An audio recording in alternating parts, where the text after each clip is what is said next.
বাংলার ভোট রক্ষা শিবিরের শুভ সূচনা রাজ্যমন্ত্রীর হাতে। দুর্গাপুরের 2 নম্বর ব্লকের 14 নম্বর ওয়ার্ডে শুরু হলো বাংলার ভোট রক্ষা শিবির। রাজ্যের পঞ্চায়েত ও গ্রামোন্নয়ন মন্ত্রী প্রদীপ মজুমদার ফিতে কেটে এই শিবিরের উদ্বোধন করেন। নতুন পল্লী তৃণমূল পার্টি অফিসে অনুষ্ঠিত এই শিবিরে উপস্থিত ছিলেন পৌর প্রশাসক মণ্ডলীর সদস্যা তথা 14 নম্বর ওয়ার্ডের প্রাক্তন পৌরমাতা রাখি তিওয়ারি, দুর্গাপুর 2 নম্বর ব্লক তৃণমূল সহ সভাপতি রাজু সিং, বিপ্লব বিশ্বাস সহ 2 নম্বর ব্লকের তৃণমূল নেতৃত্ব। মূলত রাজ্যের এসআইআর প্রকল্পের আওতায় ভোটার তথ্য যাচাই ও সংরক্ষণের উদ্দেশ্যে এই শিবিরের আয়োজন করা হয়েছে। 1995 সাল থেকে বর্তমান সময় পর্যন্ত সব বছরের ভোটার তালিকা সংরক্ষিত রয়েছে। শিবিরে নাগরিকদের পুরনো ভোটার কার্ড, নাম সংশোধন, ঠিকানা পরিবর্তন ইত্যাদি সংক্রান্ত সহায়তাও দেওয়া হবে বলে জানিয়েছেন সংগঠনের সদস্যরা। উদ্বোধনী অনুষ্ঠানে মন্ত্রী প্রদীপ মজুমদার বলেন,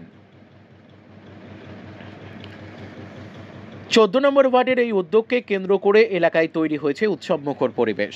গণতন্ত্রের ভিত্তি ভোটের অধিকার, সেই অধিকার রক্ষায় রাজ্যের এই উদ্যোগ নিঃসন্দেহে গুরুত্বপূর্ণ পদক্ষেপ। দুর্গাপুরে বাংলার ভোট রক্ষা শিবিরের সূচনা সেই প্রতিশ্রুতিকেই আরও শক্ত ভিত্তি দিল।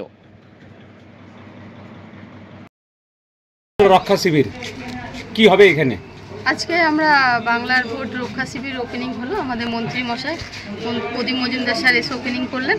যেটা হচ্ছে আমরা যেসব বৈধ ভোটার তাদের কারোর যাতে নাম বাদ না যায় সেই জন্যই আজকে এখানে ক্যাম্প করা হয়েছে। সেখানে সমস্ত রাজনীতি লোকরাই এখানে আসতে পারেন যদি মনে করেন, তারা যদি মনে করেন যে না ভয় পান, ভয় পাওয়ার তো কিছু নেই, আমরা সাথে আছি, আমাদের তৃণমূল কংগ্রেস সাথে আছে, ওনাদের পাশে আছে। তো সেই জন্য আজকে শিবির করা হয়েছে, আমরা মানুষের পাশে থেকে কাজ করার জন্য। 14 নম্বর ওয়ার্ড মানে শুধু কি 14 নম্বর ওয়ার্ড? 14 নম্বর ওয়ার্ড নয়, আমরা যে আসবে আমাদের পশ্চিম মানে বিধানসভা বলুন, পশ্চিম বর্ধমান বলুন, যাদের নাম এখানে কেউ পারছে না, 2002 সালের আগেই এখানে ভোটার লিস্ট আছে, প্রায় 95 থেকে এখানে ভোটার লিস্ট আমাদের আছে।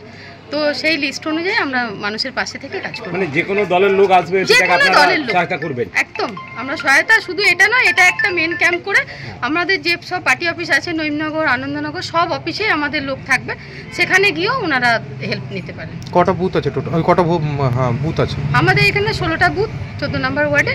কিন্তু আমরা অফিস করছি, এখন 3টে অফিসে করছি কাজ। যদি মনে হয় আমরা আবার বাড়াতে পারি, অফিস বাড়াবো।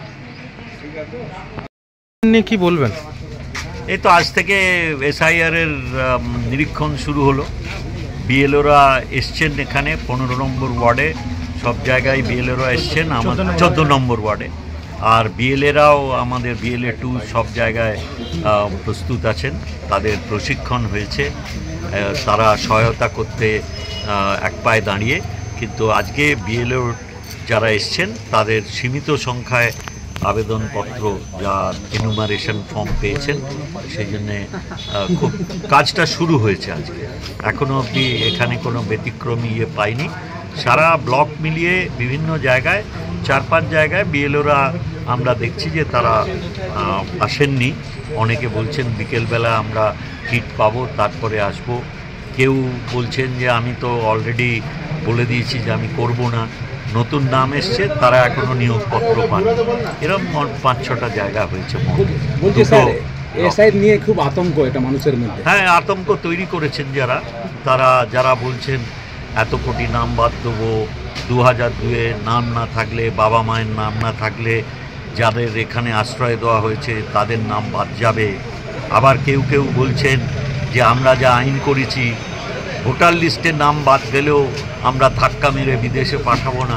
তো মানুষ, আমরা তো সজ্ঞানে অনেক যারা দেশ ভাগ হওয়ার পর থেকে অনেকবার আমরা সাধারণ নাগরিকদের পার্শ্ববর্তী রাষ্ট্র থেকে এখানে গ্রহণ করা হয়েছে, তাদের অনেকেরই 2002-এর নথিপত্র নেই, তারা আতঙ্কে আছেন। সেজন্য আমাদের দল থেকে যারা ন্যায্য ভোটার এখানে অধিকার পেয়েছেন তাদের যাতে সুরক্ষিত রাখা যায়, সেই জন্য আমাদের নেত্রী আজকে তো জানেন আমাদের কলকাতাতে তিনি নিজে আন্দোলনে নেমেছেন আমাদের সর্বভারতীয় সাধারণ সম্পাদককে নিয়ে।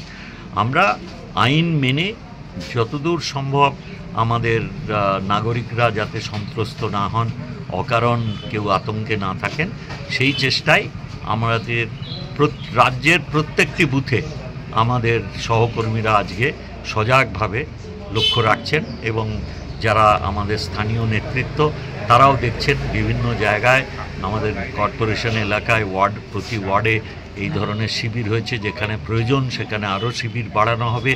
ব্লক লেভেলে হয়েছে, জেলা লেভেলে হয়েছে, এটা সারা রাজ্যের চেহারা। এটি হচ্ছে আমাদের যে মানুষের পাশে থাকি বলি আমরা সব সময়, তারই নিদর্শন এগুলো।